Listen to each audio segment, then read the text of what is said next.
우주 팽창을 거부한 아인슈타인. 천문학이 본격적인 자리를 잡아가고 있는 와중에 전직 외교관인 베스토 슬라이퍼가 애리조나 사막 한가운데 있는 로웰 천문대에서 지름 1m짜리 망원경으로 안드로메다 성운의 분광사진을 찍었다. 1912년의 일인데 이때는 안드로메다가 외부 은하라는 것이 밝혀지기 전이다.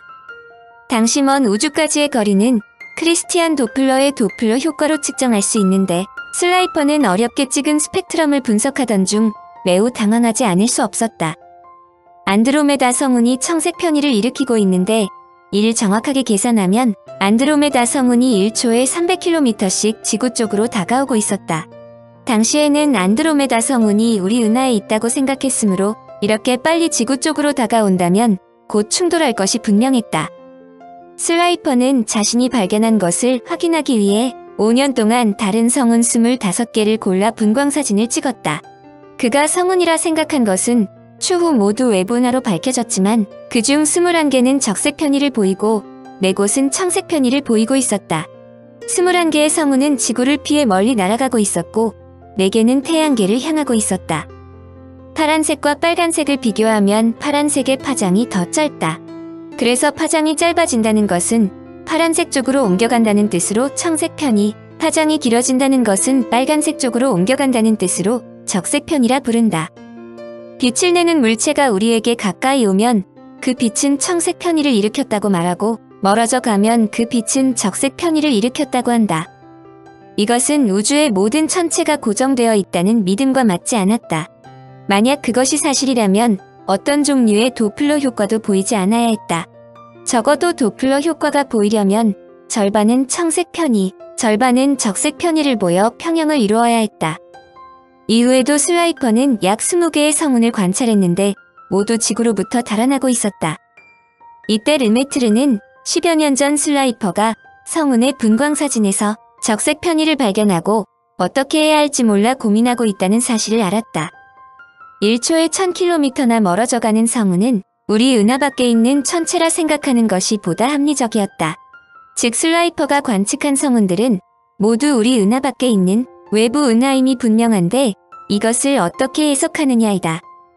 르메트르는 유럽에서 아인슈타인의 방정식을 풀 때 이 방정식이 팽창하는 우주를 설명한다고 생각했으므로 슬라이퍼의 관측을 공고해야 한다고 생각했다.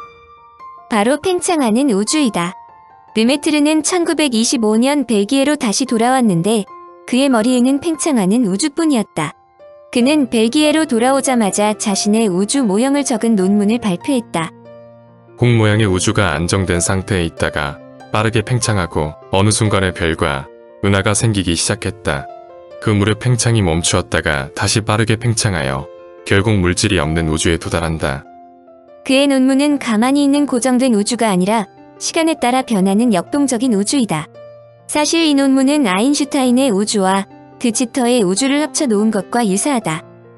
공 모양의 폐쇄적이고 별들이 고르게 퍼져 있는 우주는 아인슈타인의 우주 모형이고 뒤이어 우주가 팽창해 결국은 물질이 없는 우주로 변하는 것은 드지터의 우주 모형이다. 즉 드지터의 우주 모형은 팽창하는 우주라는 것이 비로소 확인된 것이다. 그런데 여기에서 르메트르의 불운이 닥친다.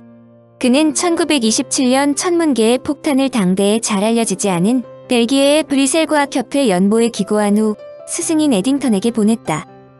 르메트르가 당대의 천문학자와 물리학자들이 거의 있지 않는 벨기에 학술지에 발표했는데 더욱 중요한 것은 그의 논문이 벨기에어로 발표되어 영어나 독일어를 쓰는 대다수 과학자들이 논문을 읽을 수 없었다는 점이다.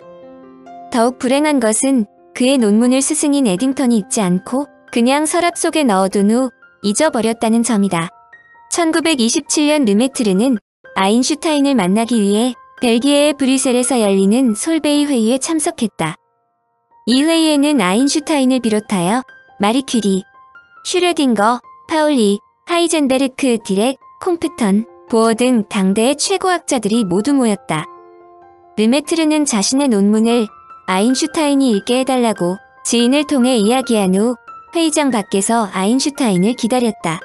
아인슈타인도 르메트르가 자신을 만나기 위해 기다린다는 것을 알고 있었지만 팽창하는 우주를 거론하는 그와 우주를 논하고 싶지 않았다. 당신의 수학적 계산은 아주 정확하지만 당신의 물리학은 지겹다. 이 말은 당시에도 아인슈타인이 팽창하는 우주를 인정하지 못한다는 뜻이다. 이 사건은 아인슈타인을 공격하는 빌미가 되었다. 아인슈타인은 자신이 만든 상대성 이론이 팽창하는 우주를 가리키고 있음에도 우주상수를 넣어 우주를 억지로 고정했고 이를 수정할 수 있는 기회가 있음에도 이를 거부했다. 한마디로 아인슈타인도 진실을 알아보지 못한 것이다. 학자들은 이 당시 위대한 물리학자 아인슈타인이지만 젊은이들의 우주론을 따라가지 못했다고 말한다. 또한 당시의 최대의 화두인 양자론에 대해서도 찬동하지 않았다. 팽창하는 우주의 증거.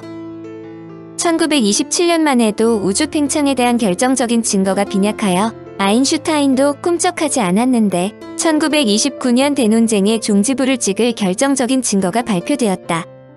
당사자는 헐리우드 스타와 다름없는 에드윈 허블이었다.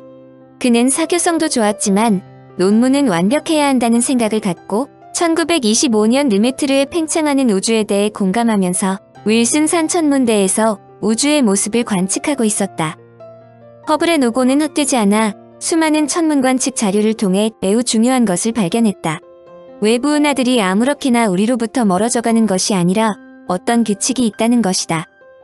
어떤 은하가 다른 은하보다 2배 멀리 있다면 멀어지는 속도도 2배나 빨랐고 3배 멀리 있는 외부 은하도 멀어지는 속도가 3배 빨랐다. 외부 은하 거리와 멀어지는 속도에 수학적인 규칙이 발견된 것이다. 이것이 유명한 허블 상수이다. 이는 우주가 분명히 팽창하고 있다는 것을 보여준다. 외부 은하가 지구로부터 멀어지고 있다는 것을 인정한다면 우주의 시작을 상상하는 것은 어렵지 않다. 마구 멀어지는 외부 은하들을 다시 모이게 하면 되는데 이는 시간을 거꾸로 돌리면 된다. 허블은 1929년 은하 외부 성운들의 거리와 시선 속도 사이의 관계에 관하여라는 논문을 발표한 후 2년 후인 1931년보다 많은 자료를 통해 허블의 법칙을 보완했다. 1931년 허블이 발표한 허블 상수는 558km/초메가 파섹이었다. 이들 허블 상수에 의하면 외부 은하들은 300만 광년 멀어질 때마다 초속 558km씩 빨리 달리고 있다는 뜻이다. 허블 상수는 현재 수정에 수정을 거듭해 70km/초메가 파섹로 설명된다. 르메트르는 허블의 발표를 보고 에딩턴이 자신의 논문을 읽지 않았음을 알았다. 그는 곧바로 에딩턴에게 자신의 논문을 보냈는데 논문을 받아본 에딩턴은 자신이 큰 실수를 저질렀음을 깨달았다. 우주 팽창을 설명한 우주 모형이 르메트르에 의해 이미 세상에 발표되었고 허블은 그 이론을 관측으로 확인해 준 것이다. 에딩턴은 곧바로 네이처지에 이 사실을 알렸고 1930년 6월 게재되었다. 이로써 우주론의 중심은 아인슈타인이나 드 지터가 아니라 르메트르로 옮겨갔다. 허블의 발표를 보고 물리학자들은 당혹스러운 이유를 이렇게 말했다. 인간의 전 역사는 우주가 고정돼 있다는 것을 전제로 전개되어 왔는데 이것이 웬 날벼락인가? 우주는 곧 모든 것인데 어떻게 그것이 진화의 길을 걸을 수 있단 말인가? 최초의 인류가 지구상을 걸어다닌 이래 우리가 살고 있는 지구가 우주의 중심이 아니라는 것을 파악했다. 그런데 허블은 하늘조차도 불안정하다는 사실을 알려준 것이다. 그러나 정작 허블의 발표에 가장 크게 놀란 사람은 아인슈타인이었다. 그는 1931년 윌슨 산천문대를 방문했다. 허블이 아인슈타인 부부를 초청한 것으로 거대한 망원경을 보고 자신의 우주에 대한 집착을 철회하지 않을 수 없었다. 그는 허블의 관측 기록을 받아들이며 프리드만과 르메트르의 팽창하는 우주 모형이 합당하다고 말하며 우주상수를 도입한 것이 일생일대의 최대 실수였다고 공개적으로 말했다. 그런데 이 말에는 다소 이론의 여지가 있다. 최근에 이 우주상수가 암흑물질, 암흑에너지와 관련되므로 아인슈타인의 최대의 실수는 사실 실수가 아니다라는 말도 있지만 이 말 자체에 이의를 제기하기도 한다. 아인슈타인이 그런 말을 한 적이 없다는 것이다. 이스라엘의 갈리 웨인슈타인 박사는 아인슈타인이 생전에 그런 말을 한 적이 없다고 말했다. 이 이야기는 아인슈타인과 서먹서먹한 사이인 가모프 박사의 자서전에 딱 한 번 등장하는데 여러 정황을 보았을 때 아인슈타인이 자신의 실수를 적어도 가모프에게 말했을 가능성은 거의 없다는 것이다.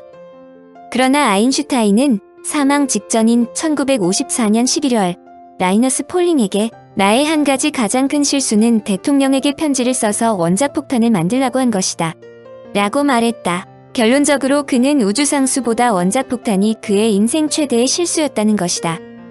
여하튼 아인슈타인의 우주상수 철회는 르메트르를 단번에 스타로 만들었다. 르메트르가 지적한 것은 아인슈타인의 정적이고 둥근 우주가 가만히 있다가 갑자기 팽창하는 상황을 만드는 것이 불가능하다는 것이다. 팽창을 하려면 어떤 식으로든 시작이 있어야 한다.